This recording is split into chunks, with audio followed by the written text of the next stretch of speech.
Bom, boa noite oficialmente a todas. Shirley, Isabelle, Ariane, Nina, Isabela, todos os demais participantes. É uma honra estar aqui hoje, né, nesse evento para a gente discutir essa decisão tão importante, que foi coordenada, né, pelo Instituto de Juristas Brasileiras, em parceria com Elas Pedem Vista, também com a participação, né, do Elas Discutem, que a Nina vai falar um pouquinho. E, enfim, né, o nosso papel hoje, então, a nossa proposta é falar um pouco sobre essa decisão, que foi emblemática, paradigmática, muito importante no contexto não só das suas repercussões jurídicas, mas também sociais, do momento que a gente está vivendo. Então, eu vou falar um pouquinho só sobre essa parte introdutória, né? As meninas, elas vão abordar de forma mais detalhista, enfim, os pontos específicos. E também para os convidados, né? Quem está nos assistindo, vocês fiquem à vontade. A gente tem um chat aqui, se vocês quiserem fazer algumas considerações, questões, a gente tem um tempinho no final. A ideia é que o evento possa durar até em torno de 7h30, a gente pode estender um pouquinho mais.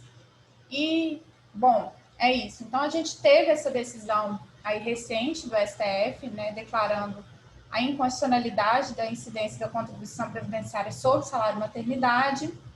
Isso, de certa forma, representou, né, uma alteração na jurisprudência, essa discussão que é bastante antiga. Eu até estava comentando com a Shirley, acho que foi uma questão que eu vi a Isabelle comentando em algum lugar também, que quando eu comecei a advogar lá nos idos de 2013, foi uma das primeiras decisões, discussões que eu peguei para fazer. E uma coisa que me chamou muita atenção lendo o acórdão é que, de fato, naquela época, né, lá em 2013, a gente não discutia essa questão de gênero, né, essa questão da isonomia. Era algo totalmente voltado à natureza da contribuição previdenciária, né, da rubrica que a gente fala nessas discussões. Então, é uma questão muito interessante. E aí, essa decisão do STF, né, que foi em sede de repercussão geral, ou seja, ela tem um poder vinculante, inclusive sobre a administração. Esse é um dos pontos que a gente pode abordar também, que a gente teve uma nota da Receita aí, de certa forma, limitando os efeitos dessa decisão. Veio no contexto de que a gente tinha antes uma decisão que era em sede de recurso repetitivo, que foi proferida pelo STJ, entendendo que incidia sim. Então, na verdade, a gente teve uma virada jurisprudencial que a gente fala aí, né, no termo da teoria e dos precedentes, e isso, de certa forma, tem uma importância muito relevante. Então, sem mais delongas, vou passar a palavra para a Shirley, né, a Shirley Teodoro. Muito obrigada por ter aceitado o nosso convite, e você tem a palavra. Boa noite, Lígia. Boa noite, Nina, Isabelle, Ariane, todos os demais presentes. Eu agradeço muito o JB pela oportunidade de estar aqui nessa noite. O JB que consegue levantar pautas tão relevantes, né? E reunir a gente que está em lugares totalmente diferentes para falar de um assunto que é de interesse de todo mundo. Então, muito obrigada, viu, Lígia? Na sua pessoa, agradeço essa oportunidade. E a minha fala a respeito desse debate da noite, que a gente vai conseguir, né, entrar mesmo nos termos da decisão e fazer um aprofundamento quanto aos aspectos tributários da questão, é inevitável que a gente pense nos aspectos sociais da discussão. A gente chegar no ponto ali da isonomia, né, em toda a questão que está no pano de fundo desse tema que a gente está tratando. Então, a minha fala ela tem um aspecto mais introdutório, para a gente poder enxergar a questão social, né? A divisão social do trabalho no aspecto sexual, para a gente compreender em que momento a gente alcança essa conotação de falar de isonomia e por que é tão importante a gente entender a necessidade de reconhecer, sim, que há um impacto, que há um ônus social que perpassa pela situação da mulher. Então, as relações sociais, como toda relação social, a relação sexual, a relação social da divisão do trabalho, a divisão sexual do trabalho, ela perpassa dessas relações sociais iniciais que todos nós, como seres humanos, desenvolvemos. E aí surge esse termo de divisão sexual do trabalho porque leva em consideração a alocação de homem e mulher, né, macho e fêmea dentro da sociedade para desempenho das suas tarefas. E a partir daí, a gente observa que essa discussão temática toda, ela surge quando se lança um olhar para colocar o homem na condição de um ente produtivo, aquela pessoa que produz na sociedade, e eu coloco a mulher com aquela identidade de reprodução, como uma figura que é responsável por reproduzir literalmente seres humanos que vão se tornar uma hora força de trabalho. E se a gente consegue enxergar que desde sempre, nas relações sociais de modo geral, essa conotação dos lugares em que a gente coloca homem e mulher influenciam desde o desenvolvimento de atividades domésticas, a gente consegue enxergar com maior clareza as implicações disso tudo no mundo que continua tão desigual com relação a esse tema. E aí, a discussão ela alcança aquele ponto de, tá, mas quem colocou quem ali? Quem foi que ditou que as mulheres ocupam determinado espaço nesse cenário de condição de reprodução e quem determinou que os homens estão no cenário produtivo, naquelas pessoas que produzem realmente algo que vai ser revertido de forma relevante para a sociedade? E a gente pode contrapor duas teorias, né? Há a teoria que vai dizer que são fatores biológicos. A mulher, ela nasceu para atividade doméstica, a mulher, ela nasceu para o lar, a mulher nasceu para reproduzir, para amar, e assim ela é criada desde criança, né? Desde criança ela é doutrinada dessa forma, e o homem não. O homem nasceu para o lugar de poder, o homem nasceu para ter hierarquia sobre a mulher e para produzir, inclusive prover essa mulher. E essa contraposição de teorias faz a gente chegar na discussão dos papéis sociais de homem e mulher, olhando mesmo para essa questão do gênero mesmo. Porque a sociedade, ela foi construindo isso, na verdade. Houveram determinados momentos em que se modificou a situação da mulher, houveram, como há agora, como essa própria decisão demonstra isso.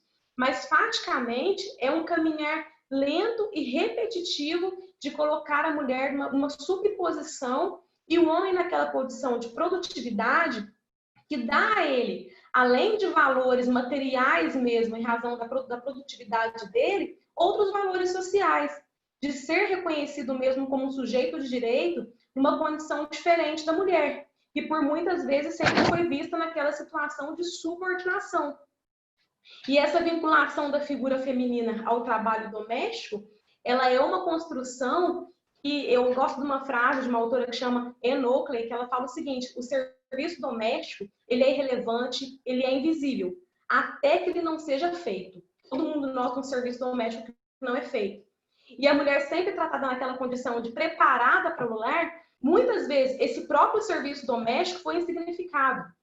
Nenhum momento se questionou a mulher o quão relevante era para ela fazer aquele serviço ou o quão intencionalmente ela fazia ou faz esse serviço. Porque se a gente pensa que a gente está discutindo essa questão da decisão do STF no ano de 2020, como a gente está, a gente precisa imaginar, a gente precisa, na verdade, considerar que há discussões primárias como essa que eu estou trazendo aqui agora, que ainda existem. Pelo menos na minha família, é uma cidade de interior, a gente ainda vê muito isso, do quão enraizado está esse papel da mulher na função doméstica e do quão difícil é para uma mulher quando ela ousa sair daquele papel. As cobranças sociais ainda existem de forma muito taxativa e muito por unir essa questão de são fatores biológicos, portanto não caberia a mulher tentar mudar isso. É como se ela estivesse tentando usurpar a ordem natural das coisas, né? E aí quando a gente então pensa na alocação da mulher no mercado de trabalho, todas as lutas e conquistas que ela vem trazendo desde sempre, né? E a gente não tem como ignorar o movimento feminista para esse trabalho, mas falando num contexto mais amplo, sem esse pano de fundo feminista, a gente precisa reconhecer que a mulher, ao todo tempo, está tentando galgar um espaço que o homem já tem legitimado desde sempre. E aí, essa dificuldade de se alocar em algum lugar em que ela seja legitimada, somente pela condição de ser mulher, ela já encara. Mas ela tem essa situação agravada quando vem o fator maternidade. Há pesquisas recentes do IBGE que apontam que 30% das mulheres, depois de se tornarem mães, deixam o mercado de trabalho.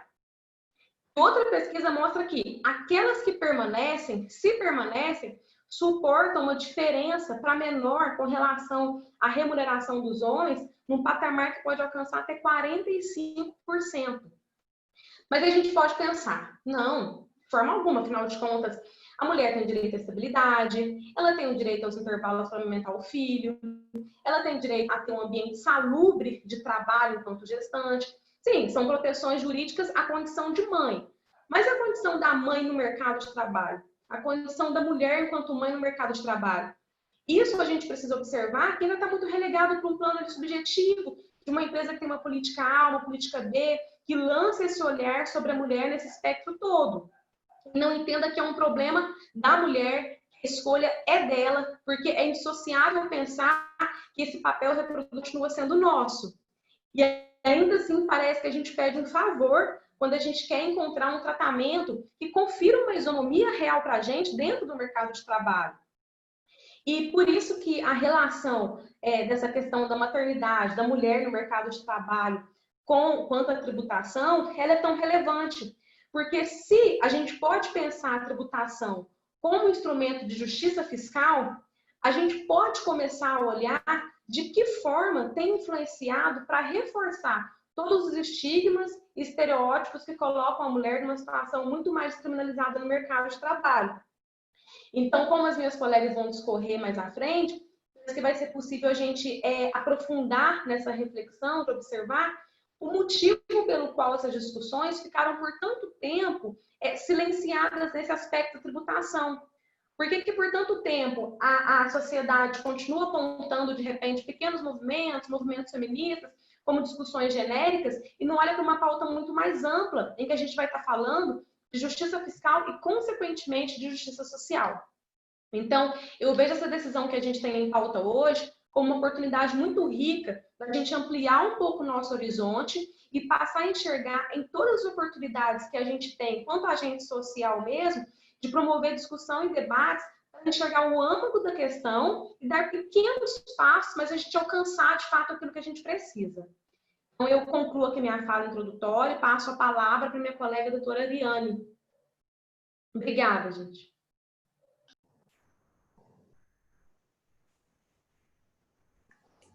Oi, obrigada, boa noite a todos e a todas. Bom, primeiro gostaria de parabenizar a Lígia, né, em nome do Instituto, até hoje representando o Instituto das Juristas, e elogiar o trabalho que vocês vêm desempenhando com relação a essa pauta, de focar, iluminar essa discussão de desigualdade, de tratamento, de gênero, de diversidade. Também gostaria de cumprimentar minhas colegas de mesa, a Isabelle, Shirley, Nina.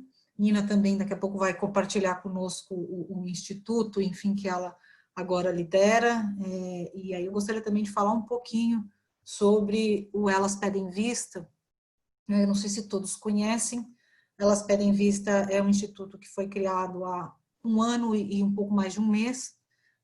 O nosso propósito é de realmente colocar em pauta esses temas relacionados também à diversidade. É um grupo de advogadas e, portanto, a nossa iniciativa, ela começa com um diagnóstico de tratamento diferenciado nos diversos ambientes de poder. Na verdade, todas nós residimos em Brasília, então a nossa realidade, ela traz esse diagnóstico, principalmente aqui, porque, enfim, acho que como a Shirley muito bem colocou, né, tradicionalmente esses espaços, eles são ocupados por homens, né, todos os cargos, enfim, do ponto de vista histórico, nós temos um percentual muito pequeno das mulheres ocupando esses espaços de poder.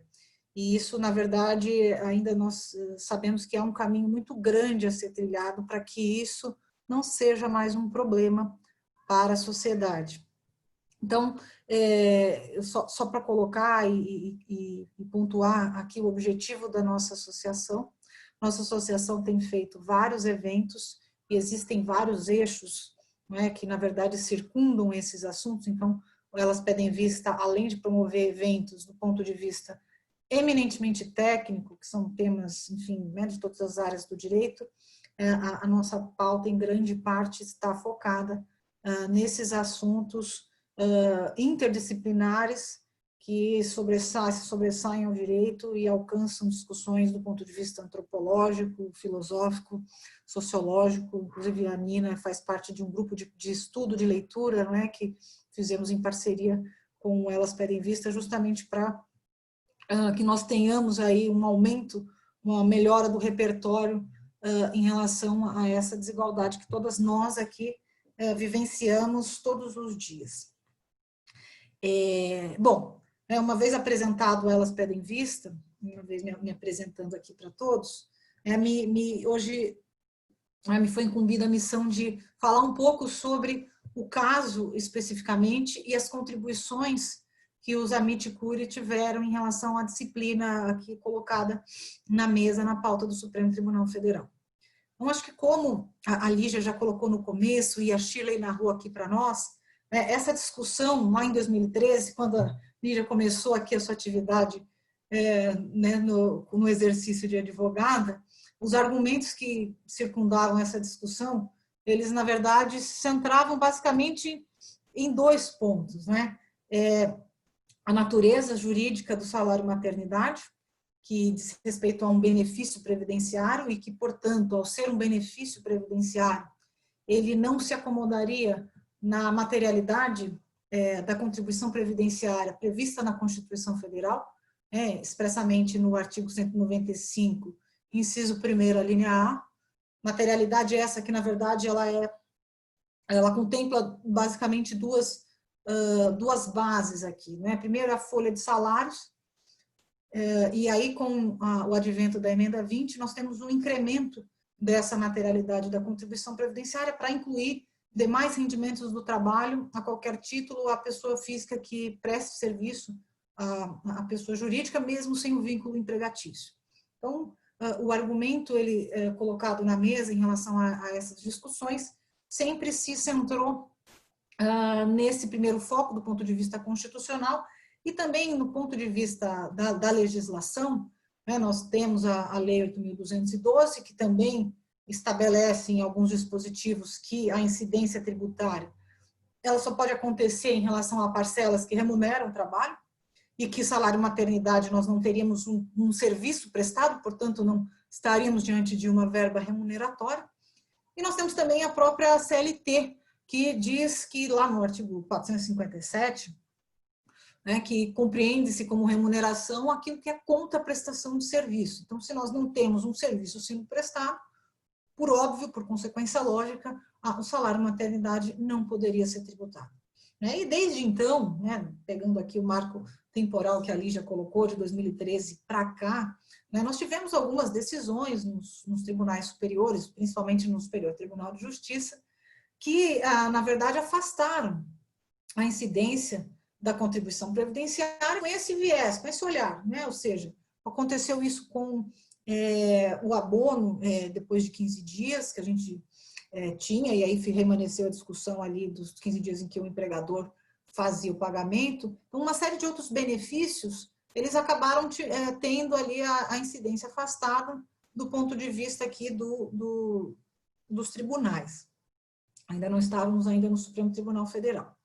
E aí, o que aconteceu? Né? Esse caso foi um dos casos eleitos com essa argumentação posta, né? E, por acaso, esse caso específico desse hospital, foi até patrocinado por um colega, o doutor Renato Nunes, e ele já colocava lá, de forma ainda tímida, mas ele já inseriu alguns argumentos que traziam essa preocupação com isonomia.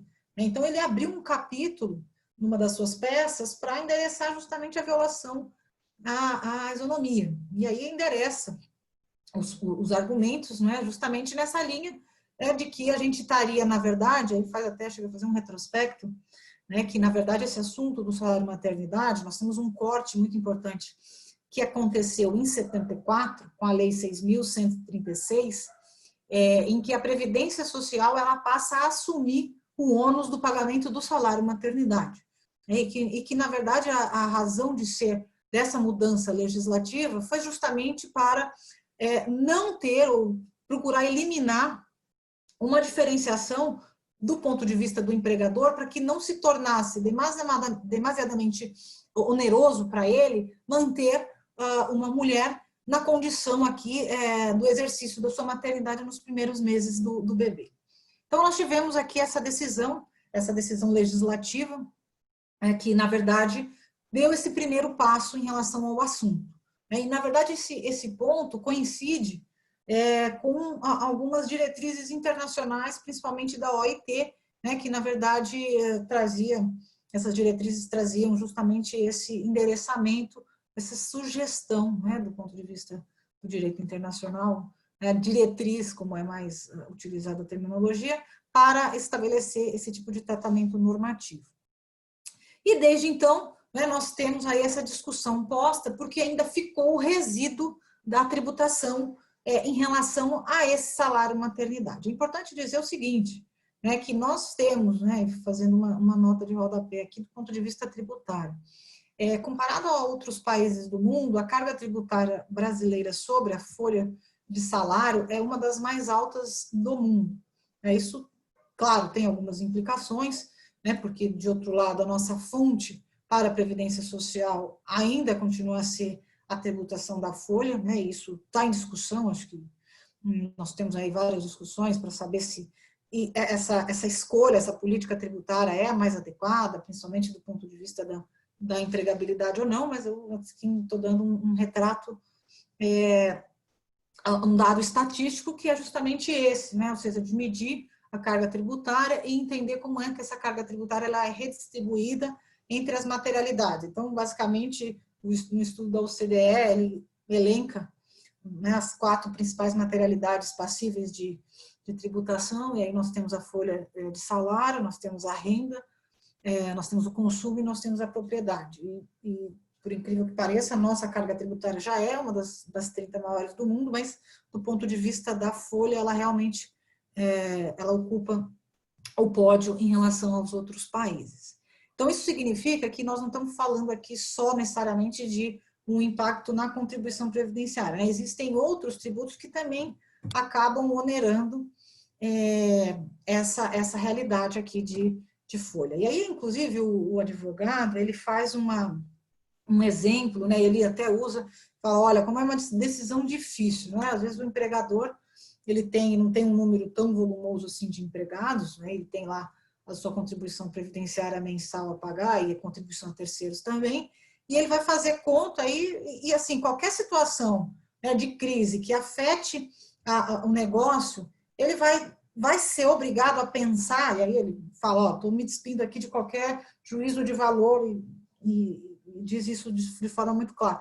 Ele diz o seguinte, né, que qualquer empregador ele vai ter que colocar na ponta do lápis e ele vai ter que desempenhar suas atividades. E essa tributação é um desestímulo, né, porque além do empregador ele ter de suportar esse encargo, né, que é além dos 20%, né, provavelmente aqui a gente chega a uns 35%, somando todos os outros tributos que a gente tem aqui sobre a folha, mas ele vai ter, na verdade, ainda ter o custo de contratar uma outra pessoa, eventualmente, porque o serviço precisa ser prestado, a atividade precisa ser desempenhada. Então, isso acaba gerando um desestímulo e, na verdade, vai na contramão da própria decisão legislativa que nós tomamos em 74. E aí foi interessante, porque essa ação é uma ação de 2007, né? Ou seja, uma ação antiga, mas isso já estava lá de forma tímida. E aí o processo chegou ao Supremo Tribunal Federal, na época o ministro Joaquim Barbosa, e aí era começo da repercussão geral, a gente ainda, né, o Supremo ainda, acho que tinha uma maior abertura para reconhecimento de repercussão geral das matérias, e a gente, enfim, né, nessa primeira leva, nessa primeira etapa, o Supremo reconheceu muitos temas ali como de repercussão geral. Hoje a gente vê que a diretriz, a política judiciária estabelecida é um pouco diferente, o número volumoso aumentou de forma absurda, e a política hoje é reduzir o número de assuntos. Mas esse assunto foi eleito como de repercussão geral, e, enfim, né, a Lígia aí deve ter, era difícil ter uma liminar nesse assunto, né, super difícil, acho que teve um caso uma vez no STJ, que é um caso, até me lembro, né, o ministro Napoleão ele foi o primeiro e o embasamento dele para afastar a incidência era todo afeito à questão de igualdade, de isonomia e de proteção da empregabilidade de quem tem aqui o salário maternidade, né? Vou evitar falar mulher, porque hoje o salário maternidade não é só da mulher, né? Não é a mulher que tem um filho lá, é para qualquer um que exerce a maternidade, independentemente biologicamente, né, do sexo que a gente esteja falando. Mas, enfim, foi uma decisão que, na verdade, depois foi revertida em embargos de declaração, e a gente tinha ali os pontos, né? Ou seja, quando o assunto chegou no STF, algumas entidades pediram credenciamento como amicus curiae, né? E, basicamente, nós tivemos a Confederação Nacional da Saúde, o Conselho Federal da OAB e também a Associação Brasileira de Hotéis, né? E, na sequência, nós também, do Elas Pedem Vista, pedimos o credenciamento. É verdade que nós pedimos até de forma um pouco tardia, porque o julgamento já estava até com a data marcada, eu já vi uma sinalização, me lembro se estava a data marcada, mas já havia aquela liberação para a pauta, e, portanto, né, chegamos um pouquinho tarde, mas a gente sabia do risco e a gente, na verdade, preferiu protocolar a petição, mesmo porque, né, mesmo que a gente não pudesse fazer a sustentação oral, as razões estariam ali.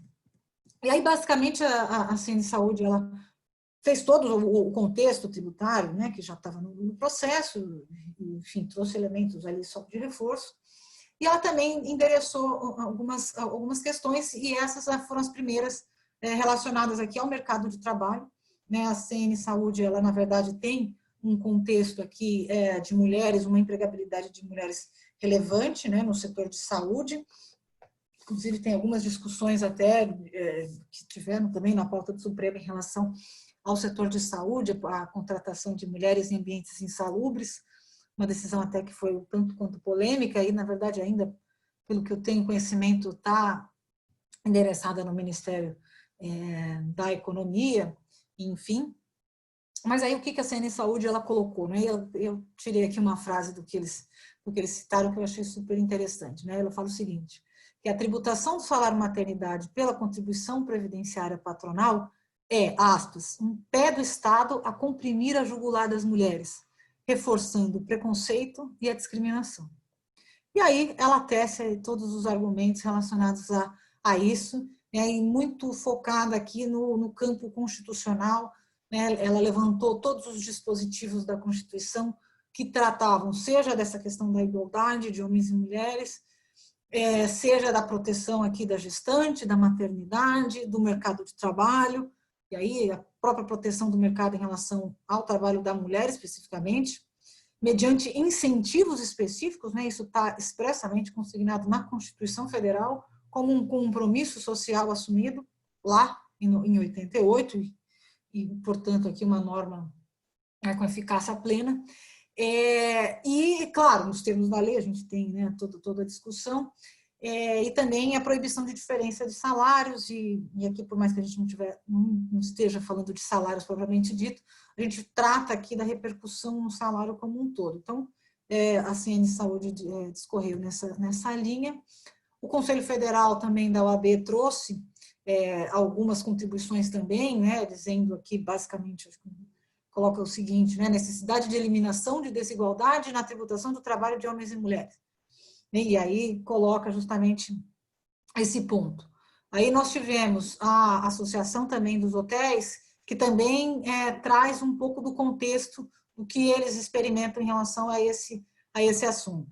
E nós, do Elas Pedem Vista, nós fizemos também, né, do ponto de vista tributário, mas mais para introduzir, e aí a gente, na verdade, fez o seguinte, né, nós colocamos aqui alguns dados, e acho que bastante aqui dialogando com a Sheila, eu nem vou falar quais são todos esses dados, porque são dados, na verdade, que revelam que os marcos históricos da humanidade, na verdade, em relação a esse assunto de compromissos internacionais com a eliminação de todas as formas de discriminação contra a mulher. Então, nós colocamos uma série de textos que foram importantes ao longo desse período, marcando no tempo exatamente o contexto em que essas contribuições se deram. Colocamos também algumas pesquisas feitas, né, por exemplo, a Câmara Americana de Comércio, quando ela traça um panorama específico, e a partir dessa análise, e aí ladeada com uma análise concreta, é muito na linha do que a própria parte já tinha endereçado em termos de números, a gente, na verdade, colocou o seguinte, né, que já há uma realidade de diferenciação, de tratamento diferenciado entre gênero na nossa sociedade. E que você onerar ainda mais, fazendo com que seja um desestímulo ao empregador. Por exemplo, promover a mulher em momentos que antecedem o exercício da maternidade, porque ele vai ter um custo maior se ela sair em licença, quando ela sair em licença, isso é um desestímulo à própria progressão da carreira. Então, não é nem só a contratação dessa mulher, mas é a progressão da carreira dela dentro do seu exercício da atividade laboral.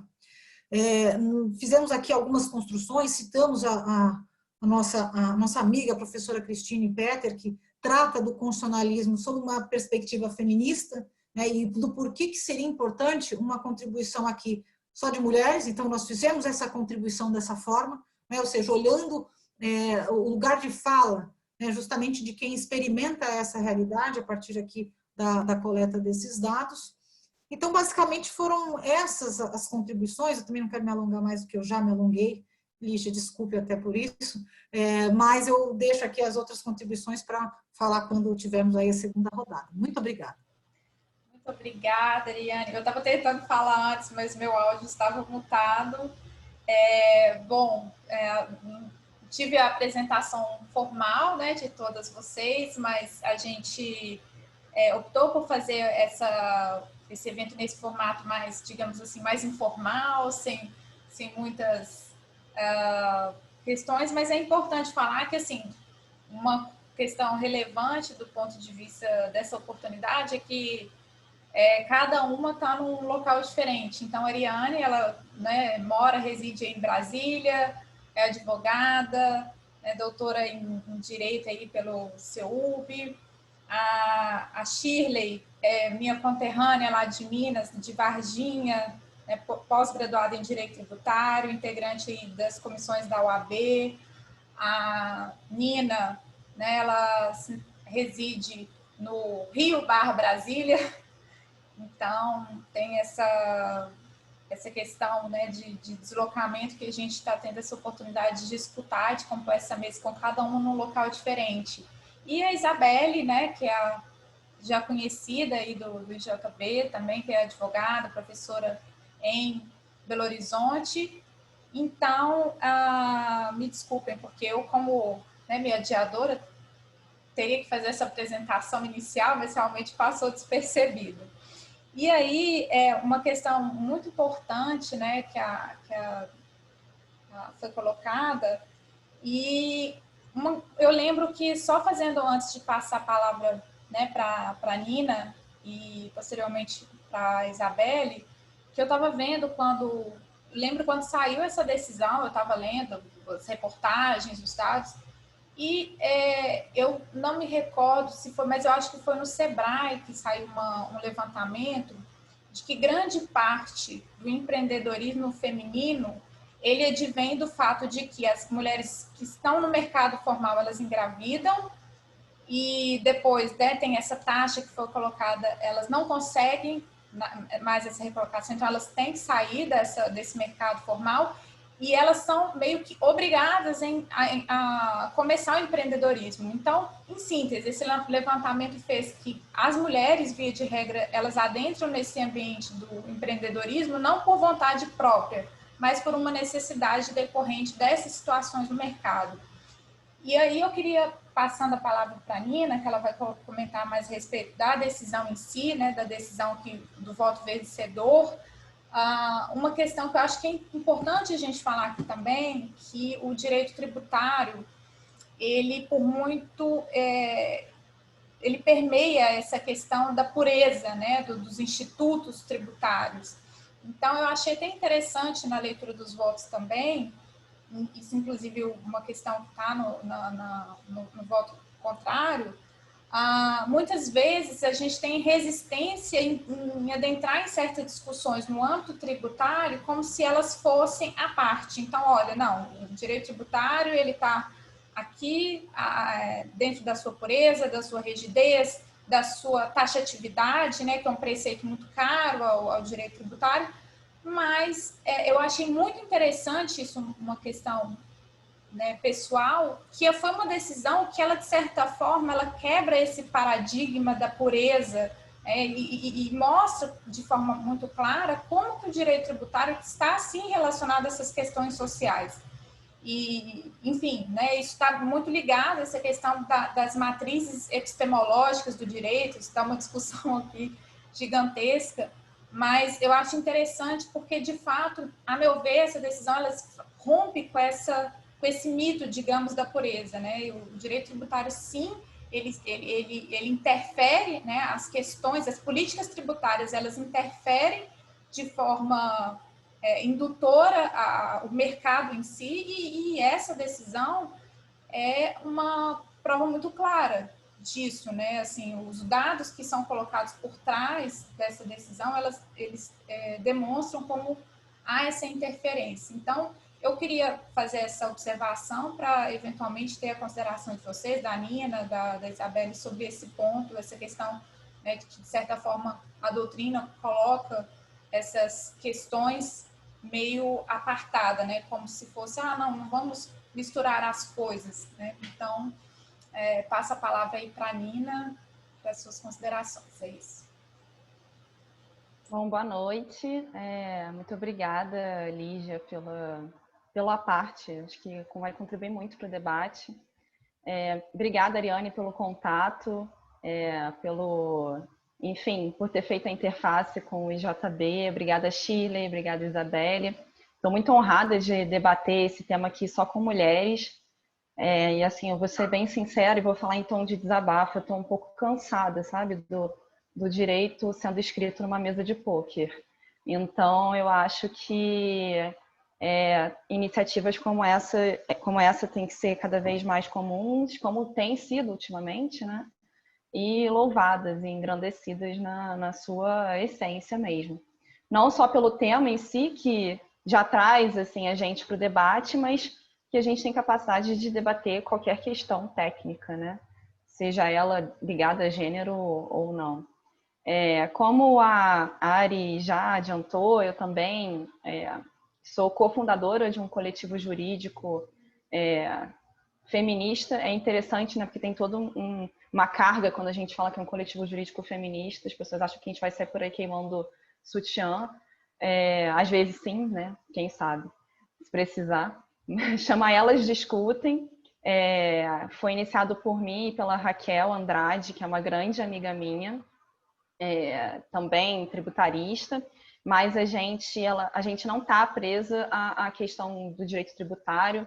Nossa próxima mesa, que eu vou fazer propaganda aqui, vai ser na terça-feira agora, dia 8, às 6h30, que vai debater racismo estrutural, e é uma mesa composta só por mulheres negras, e racismo estrutural no direito sob a perspectiva de gênero. Assim como mulheres não debatem só gênero, eu sei que pessoas negras não debatem só racismo, mas assim como a gente precisa ensinar aos homens, a gente também, mulheres brancas, nós precisamos ser ensinadas. Então, a função social da mesa é essa.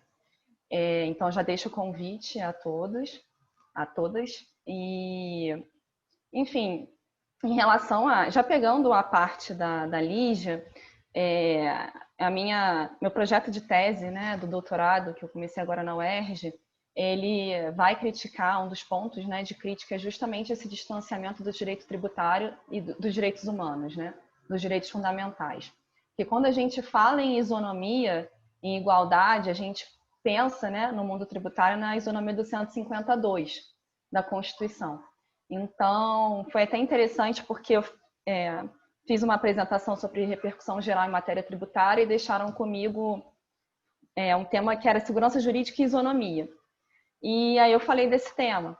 Só que esse tema, assim, ele é um tema da isonomia clássica, né? Da igualdade, da perspectiva de igualdade de gênero, né? Do artigo 5º né, das garantias fundamentais de todos, né? Então, houve esse distanciamento, sim. E eu tento investigar, né? Comecei agora o doutorado, saber por quê. A Suprema Corte também é um dos agentes, né, desse distanciamento, mas a gente tem que conclamar tanto o judiciário quanto a academia, os juristas, a advocacia, a sociedade, para fazer essa reaproximação. E eu acho que esse processo, além de significar muito para a questão da mulher no mercado de trabalho, para a desoneração da mão de obra feminina, que são as características mais nítidas, né, desse precedente, ele serve também para justamente destacar que o direito tributário ele tem que estar vinculado aos direitos humanos, aos direitos fundamentais. Não existe uma leitura que não seja feita, uma leitura constitucional que não seja feita com base nos direitos fundamentais, na justiça fiscal e na justiça social, como a Shirley bem colocou. Então, o que me coube aqui, né, tendo feito essa introdução, foi comentar os votos vencedores, né? E aí, por todos, eu pego o voto do relator, que é o ministro Luiz Roberto Barroso, e aproveitando as observações que a Ariane já fez, esse recurso extraordinário ele chegou no STF em 2008, ele teve a repercussão geral reconhecida em abril de 2008, sob relatoria do ministro Joaquim Barbosa, e desde então ele estava aguardando o julgamento, né? Então, ali em 2008 se concordou que havia uma questão constitucional de amplos efeitos que precisava ser debatida e dirimida pela Corte. E essa questão ela começou a ser julgada em 2019, em novembro de 2019, e foi finalizada agora em agosto de 2020. Então, a gente vê que demorou mais de 10 anos para que se tivesse uma prestação jurisdicional, né? Nesse caso, e infelizmente esse não é um caso isolado. Nesse meio tempo, e o que só comprova, acho que o que todas as falas até agora pautaram, né, se pautaram, a PGR propôs uma ADI 5626, em novembro de 2016. Essa ADI ela foi subscrita pelo procurador-geral, que era o Rodrigo Janot, à época, mas ela teve início num processo administrativo do subprocurador Bonifácio de Andrada. E isso consta na própria inicial da ADI. E esse dado é um dado importante porque, muito além das questões tributárias, da natureza jurídica, de que se inclui ou não no conceito de folha de salários do 195A, se é fonte alternativa e deveria ser por lei complementar, muito além disso, quem fez a leitura da inicial da ADI da PGR viu que é uma ADI pautada quase que inteiramente na questão material da discussão, que é a questão da igualdade de gênero. Então, a Corte iria se deparar de qualquer forma com essa discussão, né? Essa ADI está sob relatoria do ministro Celso, ele aplicou o artigo 12 da Lei 9868, que significa que ele vai levar o mérito direto à apreciação do plenário, não apreciou a cautelar. E, acho que, salvo engano, no final de 2019, agora não lembro o mês, a PGR, sob nova direção, né, sob nova Procuradoria-Geral, né, do procurador Aras, subscreveu, né, os argumentos, apresentou um parecer favorável ao pleito de 2016, ou seja, é uma questão que não é uma questão política, ela não é uma questão corporativa, como o voto dissidente fez parecer crer, né? Não é uma questão meramente tributária, e foi engraçado porque isso gerou discussão quando do julgamento presencial, né, em novembro do ano passado. É óbvio que você não quer pagar tributos injustos, né? E se você tem uma questão de gênero subjacente, ela não é uma questão metajurídica, ela é uma questão jurídica, né? Então, se o que levou ao jurisdicionado procurar o Poder Judiciário para não pagar o tributo é uma questão de inconstitucionalidade formal e de inconstitucionalidade material, eu não vejo nenhum problema nisso. Senão a gente nunca vai ter questões de direitos fundamentais sendo trazidas para o debate no direito tributário. A gente vai ter que esperar outras matérias se depararem com esses, enfim, preceitos, né, da Constituição. Mas, para me ser mais rápida aqui, enfim, o que me coube foi falar do voto do relator, né, dos votos vencedores. É interessante também falar que esse processo ele se iniciou em julgamento físico, né, presencial, ainda antes da pandemia, e ele foi interrompido por um pedido de vista do ministro Marco Aurélio, que devolveu no plenário virtual. Então, na ocasião, em novembro de 2019, quando o julgamento foi suspenso, havia 4 votos favoráveis, né, à tese que acabou sendo a tese vencedora, e 3 contrários. O ministro Barroso, o relator, ministro Fachin, ministra Rosa e ministra Carmen. Abriu a divergência o ministro Alexandre, no que foi seguido pelo ministro Lewandowski e ministro Gilmar. Na ocasião, o ministro Fux estava ausente da sessão, não proferiu o voto.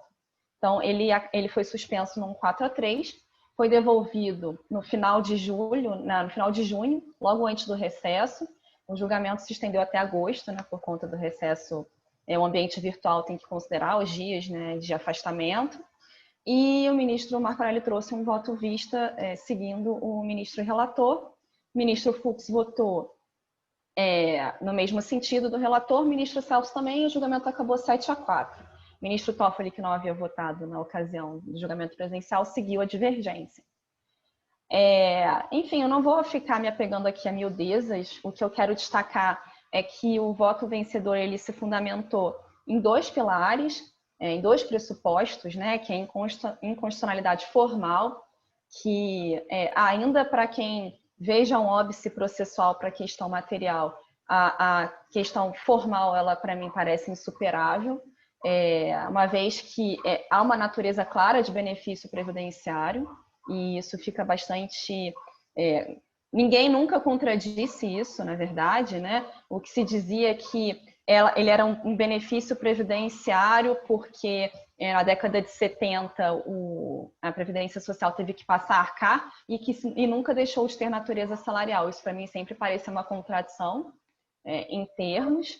Você não pode, enfim, você não pode mudar a natureza jurídica de uma coisa porque ela já foi diferente, né? Então, a natureza jurídica mudou, uma hora ela era a cargo do empregador, de fato isso se julgou contrário a tratados internacionais, e logo depois virou um cargo previdenciário, ainda que quem pagasse, né, num primeiro momento, seja o empregador para posterior compensação, ele não perde a natureza de benefício previdenciário.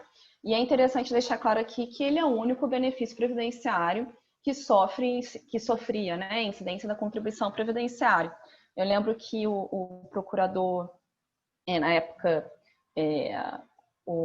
que agora é ministro, né, da AGU, José Levi, na tribuna, ele sustentou que a contribuição de nativos também era um benefício que sofria incidência, e no que eu quero deixar claro que eu concordo, né, não tem quem discorde, mas essa incidência ela só se tornou constitucional depois de uma emenda constitucional. Então, precisou haver uma emenda constitucional para que esse benefício pudesse sofrer incidência de contribuição previdenciária.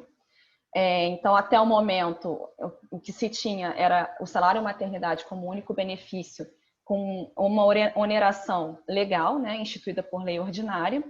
E o que sempre se fez o paralelo com o auxílio doença acidentário, né, em que havia o afastamento das atividades laborais e o acidentado segurado passava a receber esse benefício da Previdência e não sofria nenhum tipo de prejuízo no seu tempo de contribuição, né?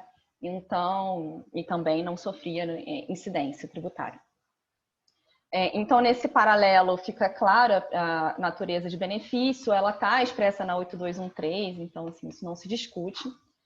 E a própria jurisprudência do STF reconheceu essa natureza quando do julgamento da ADI 1946, de relatoria do ministro Sidney Sanches, em 98, que julgou a inconstitucionalidade da emenda constitucional 20, do artigo 14 da emenda 20. Eu estou colando aqui porque é muito número.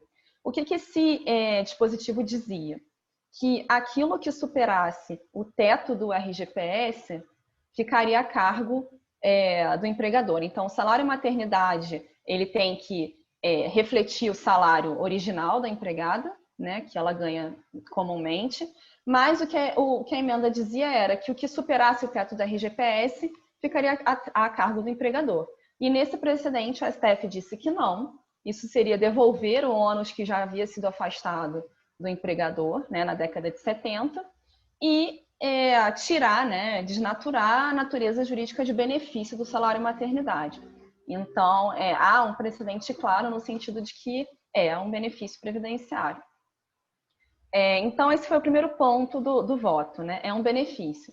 E, em sendo benefício, ele compõe o conceito de folha de salários do 195.1a, e aí a gente passa para um outro ponto do voto que também é relevante, e que também se pautou em precedente, né? Que aqui eu estou falando do tema 20 da repercussão geral, que é o RS 565.160, que disse que compõe a folha de salário toda a verba que é paga com habitualidade. Até hoje a gente não sabe muito bem para que essa tese serve, inclusive porque recentemente a STF disse que a natureza habitual ela é discussão infraconstitucional. Então, a gente trocou a discussão da natureza jurídica da verba de indenizatória e remuneratória para uma questão de habitualidade e disse que isso não é uma questão constitucional, não é problema do STF e vai ser problema do STJ, né? Mas, enfim, fato é que a mulher não engravida com habitualidade por uma impossibilidade biológica, né? E então, eu acho que talvez tenha sido a primeira vez que eu vi essa tese sendo utilizada de uma forma coerente. Enfim, então se utilizou a própria jurisprudência do tribunal para deixar claro que, além de natureza de benefício previdenciário, ela não é uma verba paga com habitualidade, como se decidiu recentemente, ao contrário, no terço de férias, né? Então, semana passada a gente teve uma decisão que disse que o terço de férias é habitual, apesar de ser anual. Então, eu vejo que essa habitualidade ela tem muito mais a ver com a periodicidade que a verba é paga do que a repetição desse pagamento, né? Enfim, vou entrar em outro tema aqui. E, utilizando desse precedente, chegou à conclusão que não estaria incluído no conceito de folha de salário do 195.1a, até porque a segurada desempregada também faz jus a esse benefício, então ele não é um benefício vinculado à folha de salários. E, portanto, ele deveria ter sido estabelecido por lei complementar, né? Porque ele é uma fonte alternativa de custeio e o 195, parágrafo 4º, diz que ele deve ser estabelecido por lei complementar. Então, essa foi a inconstitucionalidade formal que foi reconhecida, né? E que foi seguida pelos demais ministros. Mas, além dessa inconstitucionalidade formal, o que se decidiu fazer, né, nesse caso, justamente porque, como a Ariane falou, havia um capítulo no recurso extraordinário destinado à discussão da isonomia, já havia uma ADI colocada para julgamento recentemente, na verdade não foi liberada, né, mas uma ADI proposta em trâmite no STF sobre esse tema e que só perderia o objeto se a legislação fosse revogada ou se houvesse desistência, né, da ação. Não me parece que haveria de ser o caso. Então, era uma discussão que viria para a corte de qualquer forma. E o que se fez aqui foi evitar que, em lei complementar, se estabelecesse igual incidência, que poderia, enfim, vir a ser feito, né, pelo legislativo e que causaria o mesmo dano que essa já causa. Porque, enfim, existem diversas discussões aqui e isso consta no voto vencedor. Ninguém aqui está discutindo que não é necessária a licença paternidade, a extensão da licença paternidade. Eu não vejo que uma coisa esteja relacionada com outra, até porque as propostas de legislação em relação ao aumento da licença paternidade e a equiparação com a licença maternidade estão parados, né? Você tinha agora recentemente essa discussão voltou a ser feita, mas o trâmite do processo legislativo ele é um trâmite demorado. Então, e esse é um recurso extraordinário, era impossível que o relator viesse a ampliar a licença paternidade, nesse caso, que isso não estava nem sendo discutido. Então, enfim, há uma questão clara de afronta à isonomia na sua dimensão de igualdade de gênero e que o legislador não parecia ter uma preocupação latente em resolver. É óbvio que se a gente tivesse uma licença paternidade equiparada à licença maternidade e ambas fossem tributadas, talvez essa questão do tratamento diferenciado entre homens e mulheres não fosse uma questão tão forte a ser discutida em sede constitucional. mas essa não é a realidade e não se tem notícia de que isso seja no futuro próximo.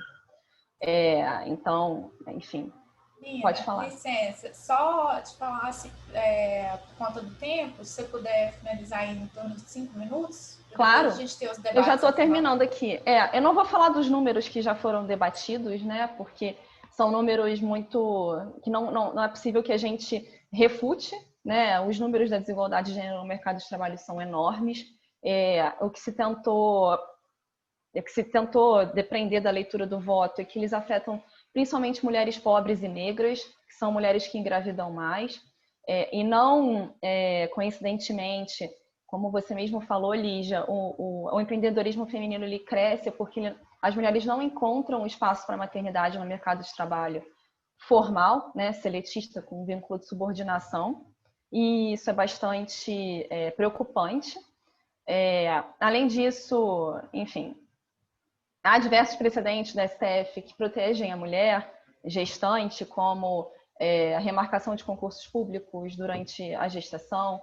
Recentemente também foi reconhecido que o empregador não saber da gravidez em nada interfere na estabilidade da gestante. Tem a questão da insalubridade, que a Ariane já trouxe aqui. E falando aqui das repercussões, que eu já quero deixar para debate, já me encaminhando para a finalização, né, da minha fala, eu acho que o debate sobre Pink Tax, eu não gosto desse nome, eu odeio esse termo. Eu acho que a gente pode falar isso em português, né? A tributação de gênero, ou a tributação que afeta as mulheres, ela tem que sair do debate da tributação indireta, só desse debate, e ir para a tributação direta, né? Então, talvez esse seja um precedente que abra essa discussão, porque assim como a contribuição previdenciária causava essa situação anti-isonômica, a gente tem a legislação do imposto de renda que interfere diretamente na questão da parentalidade, principalmente da maternidade. Um outro tema interessante também é que o professor Fábio Zambiti, que para mim é um dos maiores nomes do direito previdenciário da atualidade, publicou na coluna dele no site Migalhas, que foi um voto preocupado com a repercussão previdenciária da decisão. Então, no voto vencedor constou que esse tempo, apesar de não ser um tempo pago pelo empregador, tem que contar como tempo de contribuição, né? Então, a mulher não pode ser prejudicada no seu tempo de contribuição por essa não incidência. Isso consta no voto vencedor e foi destacado pelo professor Zambiti como também uma questão de ineditismo. E, enfim, só para também já colocar o debate, a gente teve a postura da Receita Federal de refutar a aplicação desse precedente com efeitos erga omnes num primeiro momento. E eu tenho um artigo sobre isso, para quem tiver interesse, saiu essa semana no Conjur. Com isso eu encerro minha fala. Muito obrigada e também desculpa por ter ultrapassado o tempo. É isso, Nina. Muito obrigada. Tanta informação que, enfim, eu acho que é melhor a gente realmente deixar para o final, né? Só estimulando aí os participantes, quem está nos acompanhando, quiser colocar alguma questão aí no chat, para a gente enriquecer o nosso debate ao final.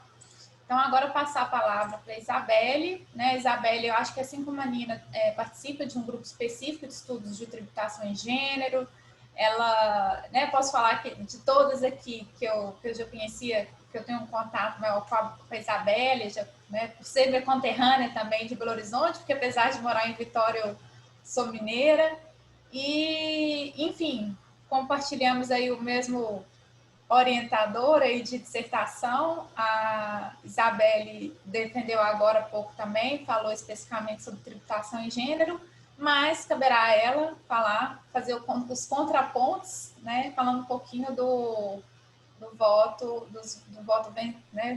vencido. Então, Isabelle, a palavra é sua. Obrigada, Lígia. Obrigada mais uma vez pelo convite, né? Ao IJB, parabéns pela iniciativa. Esse é só mais um dos eventos importantes que o IJB vem promovendo, reunindo a todas nós, né, e nos permitindo o espaço que é nosso para falar cada vez mais dos temas que são tão masculinizados, pelo menos na representação, né? Então, o IJB tem um papel muito importante nessa ocupação do nosso espaço, né?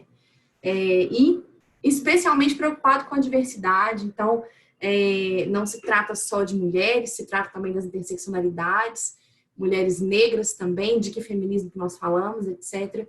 Então, eu acho isso fundamental. Parabéns, mais uma vez, ao JB, é um orgulho, um prazer estar aqui e fazer parte. Boa noite a todas e a todos. Nina, boa noite. Ariane, Shirley, é um prazer conhecer vocês. Eu estou me sentindo, assim, muito chique de fazer parte dessa mesa, porque eu estou com a assessora do Barroso e a advogada que né, falou como a Miticuri no processo e, enfim, então também, eu sempre fico me achando nesses eventos. E eu gosto muito de ficar por último, porque eu gosto de arrematar o debate, mas também é difícil porque dá vontade de ir comentando tudo que as outras pessoas falaram, né? Mas, enfim, eu vou comentar só uma coisa antes de entrar no tema, que é, Nina, eu concordo, assim, absolutamente com você, que a gente precisa levar um pouco, tirar um pouco, não tirar, mas levar um pouco mais o debate para a tributação direta. Porque, não que a tributação sobre o consumo, a tributação indireta não seja importante, mas quando você leva ali para uma, na minha opinião, né, para uma análise mais científica, a influência acaba sendo, a desigualdade de gênero acaba sendo mais indireta também. E quando eu vou para a tributação direta, especialmente para o imposto de renda, que é o objeto da minha dissertação, da minha pesquisa, a influência é direta, porque é um imposto pessoal. Por isso que eu escolhi o imposto de renda para falar, né, para fazer a minha pesquisa. Então, eu estou com você nessa aí, eu concordo plenamente com isso, tá? E aí, gente, coube a mim, então, falar sobre o voto do Alexandre de Moraes, eu que fiz essa proposta, inclusive, porque eu acho que é sempre importante mesmo ter o contraponto, muito embora eu seja advogada privada e desde o meu primeiro estágio esteja, né, defendendo as empresas nessa discussão. Eu concordo que, tecnicamente, o salário maternidade, como ele é configurado, não pode ser base de cálculo das contribuições, né? Eu acho também contraditório dizer que o fato de transmitir a responsabilidade pelo pagamento, não a responsabilidade pelo pagamento, mas o custeio, né, o custo disso para o INSS, não desnatura a natureza remuneratória. Eu acho isso também contraditório, e esse foi um dos pontos do voto do ministro Alexandre. Ele contou essa história, né, de que em 74 o pagamento passou a ser da Previdência, depois durante um tempo voltou para o empregador, e depois passou a ser dividido, que foi altamente questionado, né? Ficava ali, tinha o limite, o teto da Previdência aplicado ao salário maternidade, e o restante quem pagava era o empregador.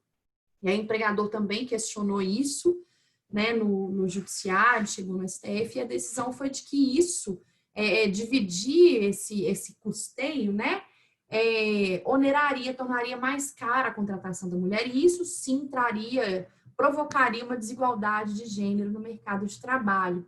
Então, ele conta essa história para arrematar na parte técnica tributária, dizendo que o fato de transferir o ônus financeiro não mudaria a natureza salarial. Eu acho realmente contraditório isso, porque tudo bem que eu não preciso dizer que o salário maternidade tem natureza indenizatória ou compensatória. Talvez ele não tenha natureza indenizatória, como claramente tem o terço constitucional de férias. Aliás, ou o aviso prévio indenizado, né, quando ele é não cumprido. Mas remuneratória, a natureza não é. Então, assim, ele é de uma natureza que, na minha opinião, é não remuneratória, é previdenciária. E eu acho que aí nós já conseguiríamos afastar, né? Mas surgiu ao longo do debate, e a gente sabe disso, já foi muito dito, a questão da desigualdade de gênero, que não estava presente desde o início nessa discussão tributária em si, justamente por causa desse afastamento que veio acontecendo do tributário com as outras áreas, né? E aí, nesse ponto, quando então o Alexandre de Moraes sai da esfera técnica tributária e vai para os outros aspectos da discussão, é que eu acho que são contrapontos que são importantíssimos da gente considerar, tá? Primeiro que, acho que numa transição que ele faz ali entre o tributário e a questão da desigualdade de gênero, o tributário puro e a desigualdade de gênero, que ele coloca como, que eu achei interessante, o fato do empregador continuar pagando contribuição previdenciária sobre o salário maternidade é uma forma dele dividir os custos daquele salário maternidade, da garantia de continuidade do salário para a mulher durante a maternidade, né? E me parece interessante, faz sentido, até pelo princípio da solidariedade mesmo do sistema previdenciário, que o empregador também arque com esse salário maternidade, né? Que ele também arque com essa garantia constitucional. Por um lado, faz sentido, né? Só que eu acho que formalmente, como foi tratado no voto vencedor, não é possível que eu faça esse custeio por meio da contribuição previdenciária, por meio de uma incidência de um tributo numa base que não pode ser base daquele tributo, né?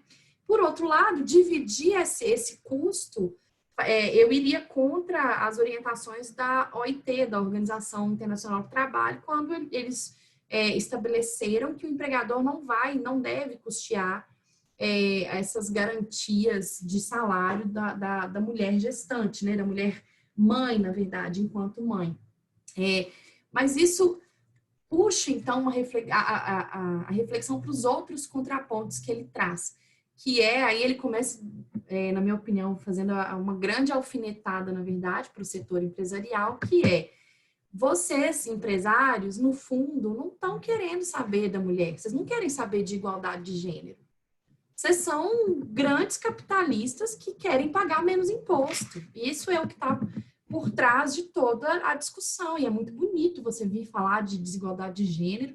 Eu acho que se você conversar pessoalmente com o Alexandre de Moraes, é capaz de ele falar assim, eles até conseguiram convencer, porque é um assunto aí da moda, mas, na verdade, ninguém está preocupado com desigualdade de gênero, que se eles estivessem realmente preocupados, eles estariam mais atarefados em reduzir as desigualdades salariais, reduzir esse gap de 30% que ainda existe entre homens e mulheres, né? Eles estariam mais... E o Alexandre de Moraes fala que esse gap é como se esse gap compensasse esse tanto a mais, né? Ele já paga menos para a mulher mesmo. Então, o fato dele pagar a contribuição previdenciária sobre o salário maternidade meio que compensaria ali o gasto que ele tem, né? Com a contratação de mulheres. Então, assim, não necessariamente concordo, tá, com essa posição, mas eu acho que é um contraponto relevantíssimo, sim. Porque todos nós sabemos que a gente vive numa lógica capitalista e que ninguém é bonzinho mesmo, ninguém quer, né, ninguém está realmente preocupado com igualdade, com equidade, etc. Muito embora hoje nós saibamos que não existe desenvolvimento econômico sustentável com altos níveis de desigualdade. Então, ainda que seja por motivos capitalistas, a igualdade entre as pessoas, seja social, seja econômica, seja racial, de gênero, em todos os outros aspectos, ela tem uma importância que, além de humana, é também capitalista, é também econômica. Não é possível ter desenvolvimento sustentável com grandes níveis de igualdade. Um outro contraponto que eu acho que é importante trazer é que, e eu até quero agradecer, acho que ela ainda está aí nos assistindo, a Lana Borges, que é procuradora da Fazenda Nacional. Eu até brinquei que eu ia fazer o papel de PGFN nesse debate aqui, porque os contrapontos que eu trago realmente são da União, né? Mas que são relevantes. Não é porque a gente é advogada que a gente não reconheça os argumentos relevantes que existem para a manutenção da contribuição, né? Que é o impacto financeiro que isso vai trazer para a União, né? A União já estimou que essa recuperação dos últimos 5 anos para as empresas vai impactar em aproximadamente 6 bilhões de reais. Ou seja, é um impacto absolutamente relevante, especialmente num momento de pandemia. É claro que a discussão começou antes e tudo, mas finalizar esse julgamento nesse momento chega até a chamar um pouco de atenção, porque nós estamos num momento de austeridade da equipe econômica do nosso governo federal. Fala-se em redução, cortes de gastos, inclusive de políticas públicas sociais. Fala-se, inclusive, de aumento de arrecadação de alguns tributos E nesse mesmo momento vem uma decisão relevantíssima do STF que vai causar um impacto de mais de 6 bilhões de reais no orçamento da União. E aí, então, isso nos causa um pouco de estranheza, talvez, né? Porque, por exemplo, o ISS na base do PiscoFins foi adiado. O INCRA, SEBRAE, Salário e Educação, na verdade, INCRA e SEBRAE, né? Foi um julgamento que começou e também foi adiado, não finalizou nesse momento, e as análises que se tem feito foram no sentido de que talvez tenha adiado por questões orçamentárias, para evitar maiores impactos no orçamento. Enfim, obviamente que são especulações, a gente não sabe. Mas eu acho que esse impacto, ele é muito importante, a gente precisa considerar, muito embora ele seja algo que não esteja diretamente ligado à questão tributária em si. Ou seja, está superado o fato de que eu não posso incidir contribuição previdenciária sobre o salário maternidade. Porém, considerando os fundamentos que levaram a essa decisão, e é principalmente a igualdade entre os gêneros, primeiro, esse impacto que vai acontecer no orçamento da União, ele vai ser compensado, talvez, pelo benefício que, em tese, advém dessa decisão? Ou seja, as empresas, de fato, vão investir na busca de igualdade entre os gêneros, já que agora elas pagam menos para ter mulheres empregadas, né? Será que, de fato, a gente vai conseguir ter mais mulheres, não só contratadas, mas em ascensão de carreira, como a Ariane falou, né? Quer dizer, não é só a dificuldade de contratação, é a dificuldade de ser promovida sabendo que daqui a um tempo eu vou ser mãe. Quais são os mecanismos, inclusive, que a sociedade possui e o próprio Estado talvez possui de fiscalizar se esse benefício que vai decorrer de um impacto orçamentário da União muito grande por causa dessa decisão, se esse benefício realmente vai vir proporcionalmente ou numa medida mais próxima, o que faça valer a pena essa... como é que chama quando você abre mão de receita? Renúncia. Essa espécie, né, de renúncia de receita. E aí, para concluir, eu acho que tudo isso, na verdade, todos esses contrapontos, eles nos levam a uma reflexão sobre o tanto que o direito tributário, de fato, pode contribuir na redução das desigualdades de gênero.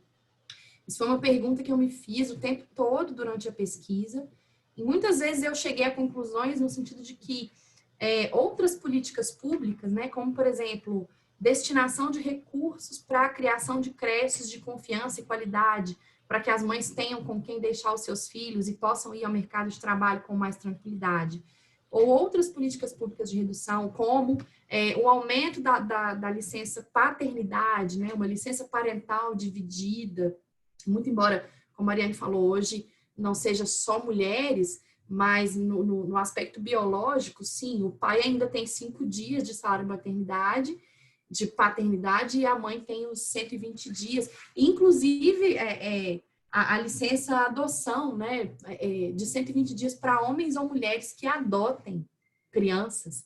E isso pode ser um gancho para a gente, e é uma distorção absurda da legislação, né? Porque um pai adotante, ele vai conseguir ter os mesmos 120 dias. Então, assim... Se você puder, licença, querida, só se eu puder finalizar para a gente abrir. Tá bom. E aí é isso, então, o direito tributário ele não vai resolver todas as questões de gênero, mas, sem dúvida nenhuma, esse é um julgamento emblemático, importantíssimo, e talvez nós não tenhamos outra oportunidade de ver o STF falando de questões de gênero dentro do direito tributário, justamente porque as questões tributárias que vão ao judiciário são questões quase que restritamente econômicas na relação jurídica entre fisco e contribuinte, principalmente empresas e grandes empresas. Então, não sei se novamente a gente vai ver isso. E aí tem todos esses contrapontos, reconheço a importância, mas eu acho que a gente não pode considerar esses impactos que a decisão vai trazer também para a realidade. Muito obrigada, desculpa também. Acho que a gente gosta, né, a gente fala muito, enfim, vamos debater.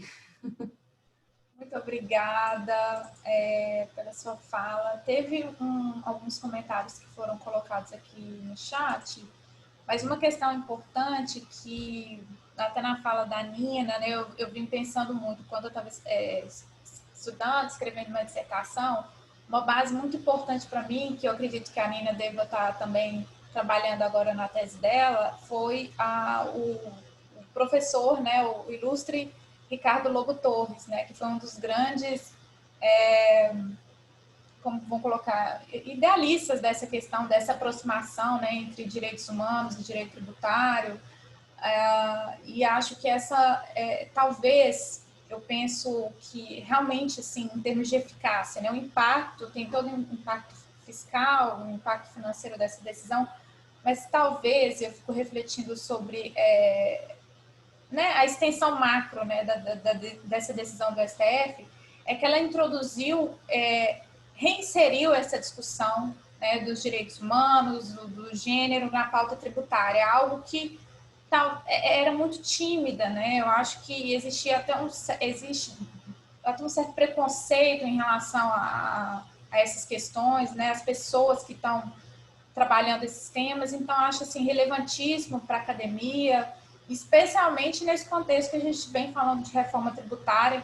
Acho que a gente pode até pensar num outro momento falar sobre esses pontos, mas assim, o que eu queria colocar para vocês, para em termos de fechamento, infelizmente a gente tem que encerrar agora às 8, sobre o que vocês acham que essa decisão pode ter gerado de impacto para essas discussões de reforma tributária que a gente está tendo agora. Assim, se vocês quiserem, alguém quiser escolher um tópico específico. E também uma questão que foi colocada, deixa eu ver, sobre... Uma pena que a questão da desigualdade de gênero não esteja sendo considerada nas reformas tributárias, né? Eu pergunto por conta desse gancho que foi colocado pela Mariana. E, enfim, eu acho que seria mais, assim, o que vocês, a expectativa, né, em relação a essa decisão, dessa pauta da reforma tributária que está sendo discutida. E uma questão importante que eu vi em várias análises que foram colocadas é que, de fato, foi uma das primeiras, se não a primeira decisão que fez essa vinculação. Então, ainda que, se vocês acham que há um espaço, a Isabela até colocou no final que desse ineditismo, as outras também palestrantes colocaram esse ponto, se há espaço para que isso seja discutido também para além do imposto de renda, por exemplo, agora que se discute essa questão, né, da atualização, da tabela, enfim, é muita coisa que a gente pode pensar, mas se alguém quiser falar um pouquinho sobre essa questão, né, da reforma e das perspectivas, que a gente pode... Eu posso falar rapidinho da reforma, assim, eu sei que num nível federal, com as duas propostas de emenda e com o projeto de lei da CBS, não está na ordem do dia, mas recentemente o Rio de Janeiro incluiu produtos utilizados por mulheres como itens da cesta básica, o que significa que tem um benefício fiscal de ICMS, com diminuição de alíquota, né, de ICMS, com aquela exclusão do Fundo de Combate à Pobreza também. Então, de repente, né, usando o convênio, né, geral que fala que itens da cesta básica podem ter benefício fiscal, o Rio fez isso e talvez isso seja uma tendência para outros estados. Então, quando a gente fala em reforma tributária, a gente talvez tenha que parar de olhar só para cima e olhar para o lado também, né? Olhar para a federação no nível horizontal. E eu acho que esse talvez seja um caminho, no início de uma discussão legislativa aí.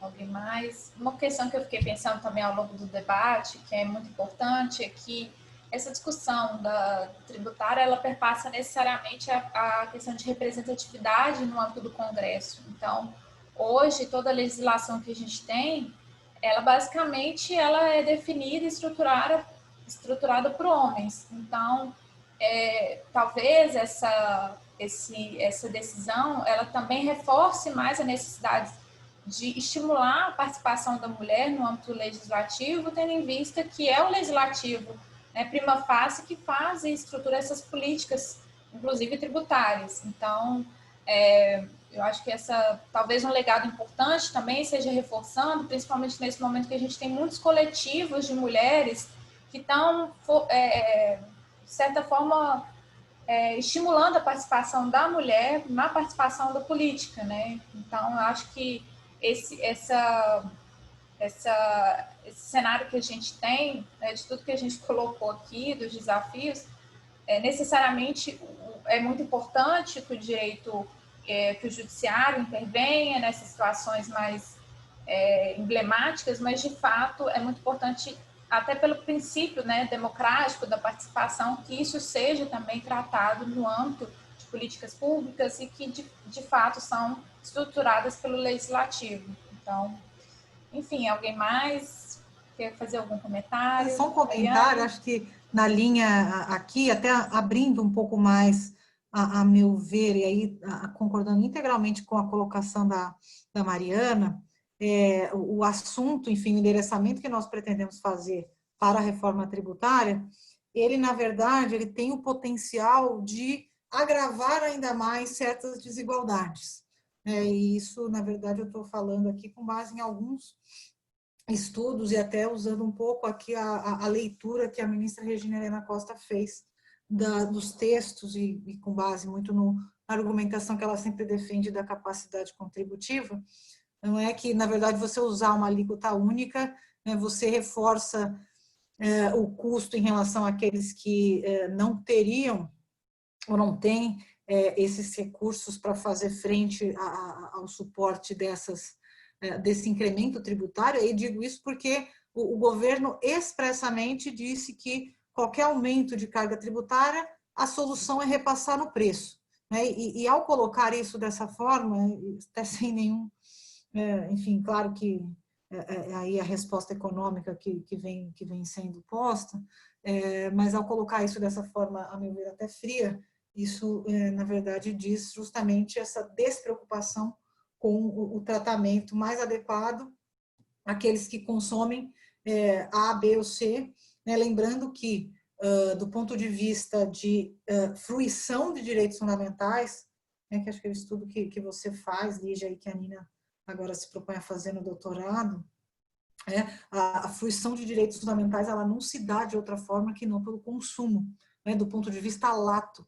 Então, você não consegue estabelecer nenhuma política de fruição de direitos humanos, e aqui em toda a sua acepção do ponto de vista mais macro, sem garantir o consumo.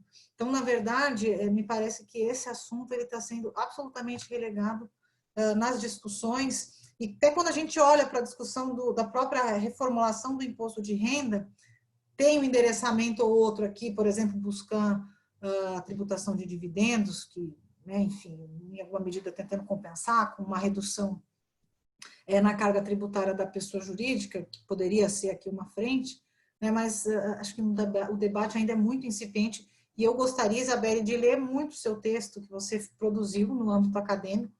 Eu depois entro em contato com você pedindo esse texto, porque eu acho que ele é super importante quando você traz essas sugestões, esse estudo que você fez, e você concluiu que a renda provavelmente aí é a frente que deveria ser atacada para a gente ter aí um efetivo tratamento isonômico. Eu acho que é isso. Obrigada.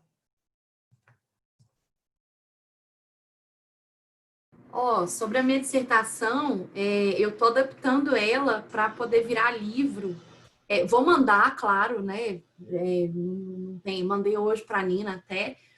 É um prazer, eu quero ouvir a opinião de todas vocês, inclusive. Não, obviamente que não é o melhor trabalho, não obviamente, mas não é o melhor trabalho que poderia ter feito, a gente sempre acha que poderia ficar melhor, mas a minha intenção é adaptar, inclusive, para uma linguagem que seja mais acessível até para as pessoas que não são do direito. Minha intenção, por isso que eu estou fazendo meio que quase que uma tradução para sair de um trabalho acadêmico e virar livro. Eu espero que isso aconteça logo, mas eu mando sim, quem quiser, né, eu envio, porque eu acho que a pesquisa foi rica, assim, ficou legal, é interessante a abordagem, e é isso, eu estou muito feliz que cada vez mais a gente está discutindo isso para... inclusive, sobre o que você provocou, Lígia, do distanciamento do direito tributário das outras áreas da ciência e da vida, não sei se você já leu um artigo do Marciano, tem um artigo meu com o Marciano e um artigo do Marciano também, que ele faz essa crítica até bem contundente, assim, sobre essa doutrina clássica do direito tributário, mas tem um livro do Jefferson Theodorovitz, que foi a tese de doutorado dele na USP, e ele faz deixa eu lembrar o nome dele aqui, chama História Disciplinar do Direito Tributário Brasileiro.